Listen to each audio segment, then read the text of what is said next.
Bagaimana cara untuk menulis surat pribadi menggunakan struktur yang baik dan tepat ya, yang benar. Nih, adakah yang di sini pernah menuliskan surat untuk temannya? Pernah. Oke, coba Mbak Arganda dulu pernah menulis surat untuk temannya? Pernah menulis surat, isinya terkait apa? Dulu pernah nulis surat pada Eva kalau temannya tidak. Betul, surat pribadi ya, tentang surat pribadi. Sekarang, adakah yang sudah pernah melihat atau menerima surat dinas? Pernah semua ya? Pernah. Oke, coba sekarang Mbak Almas pernah melihat surat dinas? Pernah. Suratnya berisi tentang apa? Undangan rapat untuk orang tua. Undangan rapat untuk orang tua dari sekolah. Oke, benar ya.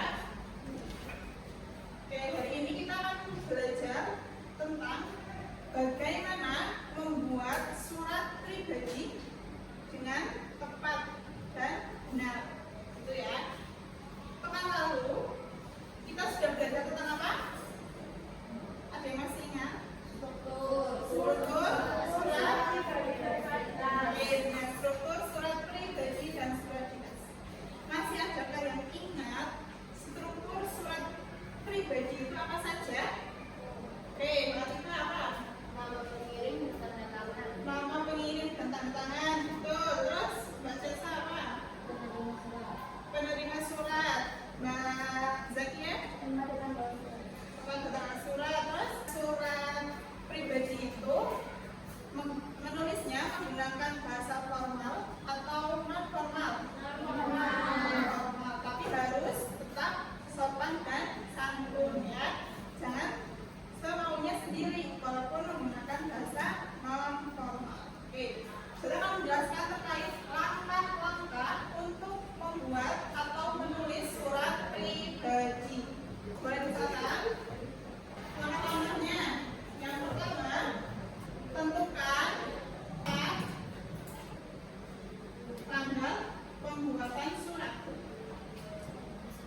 nila ng